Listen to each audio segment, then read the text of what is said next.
Don't scroll past this story, because what you're about to hear will shock you, inspire you, and maybe even change the way you see yourself.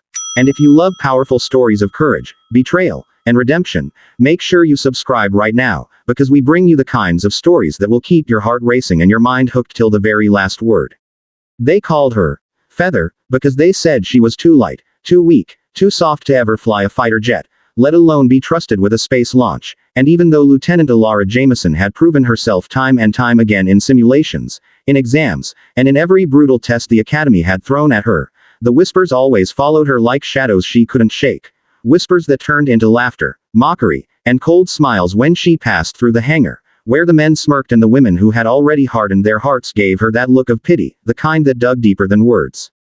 But she had learned to carry that pain, to twist it into fire, and though she never said a word, she kept her head down, training harder than anyone else, memorizing every emergency procedure, every launch code, every system failure manual until she could recite them backwards in her sleep.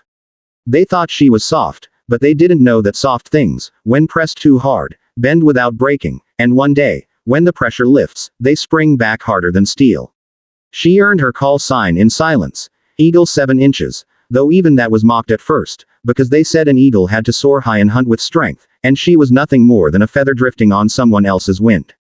The cruelest of them all was Commander Drax, a man who had flown 30 combat missions, a hero in the media, a predator in the skies, but also the kind of officer who sharpened his pride by grinding others into the dirt. And when Alara aced the simulator with a perfect launch sequence no one had ever achieved, he sneered and said, "Don't celebrate yet, Feather.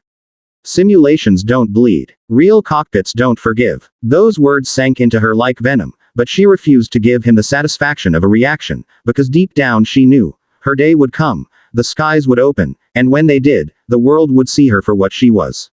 That day came sooner than anyone expected. The mission was supposed to be routine, a low-orbit payload launch, carrying experimental satellites into space for a joint defense initiative.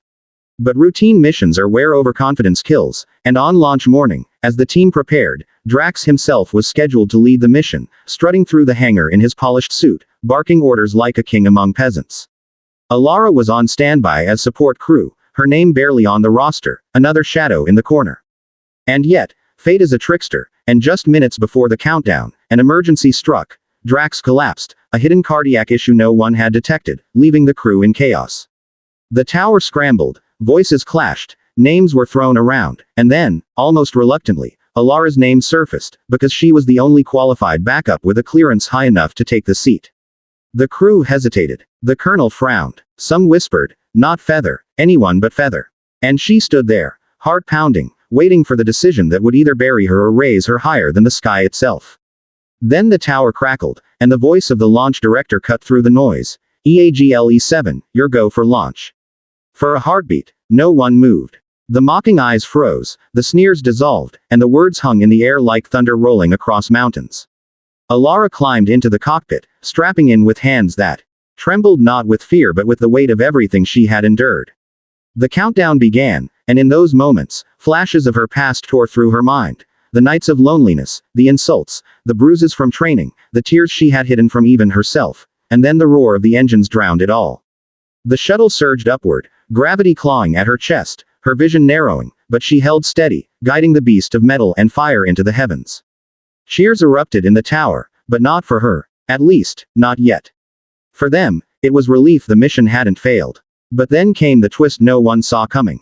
At 200 kilometers up, a systems warning blared. A coolant leak in the secondary thrusters, the kind of failure that had doomed missions before, the kind of failure that no simulator could fully prepare for. Panic rippled through the control room, voices shouted conflicting commands, and someone muttered, "She can't handle this, get her out, abort, abort." But Alara's voice, calm and steady, cut through the storm. "Control, this is Eagle-7. I have the leak isolated.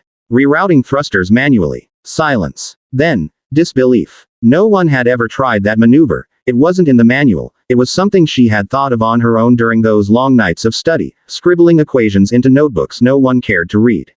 Her fingers danced over the console, bypassing protocols, improvising fixes, her mind a storm of focus. And then, the warning lights faded. The thrusters stabilized. The shuttle climbed. In that moment, the sneers in the tower turned into awe, and the girl they had called Feather became the pilot who saved the mission. But fate wasn't done yet. As they reached orbit, another crisis struck. Debris from an old satellite collision hurtled toward them, a cloud of metal shards moving faster than bullets. Automated systems screamed alarms. The protocol was to retreat, abandon payload, save the crew. But Alara knew retreat would mean failure, the destruction of months of work, and perhaps the careers of everyone who had doubted her. She gritted her teeth, slammed the controls, and pulled a maneuver so daring that even the most seasoned pilots watching gasped, threading the shuttle through a storm of shrapnel, trusting calculations she made in her head in real time, a deadly dance of instinct and intellect. When the danger passed and the silence of space enveloped them again, the payload still intact, the tower erupted in cheers, this time for her, this time with voices breaking with disbelief and respect. And down on Earth, in the infirmary where Drax lay recovering, he watched the feed with wide eyes, his lips pressed tight, pride and humiliation twisting inside him, because the woman he had mocked, the feather he had tried to crush, had become the eagle who soared where even he had feared to fly. Alara didn't gloat. She didn't smile. She simply carried out the mission, calm and professional, though inside her heart burned with triumph, not because she wanted their applause, but because she had proven to herself, once and for all, that she was more than their whispers, more than their doubt, more than even her own fear. When the shuttle returned, when the hatch opened and she stepped out, the same crew who had laughed at her now stood in stunned silence, and then, one by one, they saluted. Even the colonel's voice cracked when he said, "Welcome back, Eagle-7." From that day on, no one dared call her feather again, because she had turned her pain into wings, her silence into thunder, and her mockery into a legend that would echo in the halls of the academy forever. And for those who still whispered, she didn't care, because she knew the sky no longer belonged to them. It belonged to her. And, somewhere, deep in her heart, she whispered back to the child she once was, the one who cried alone in the dark, "We did it. We're home."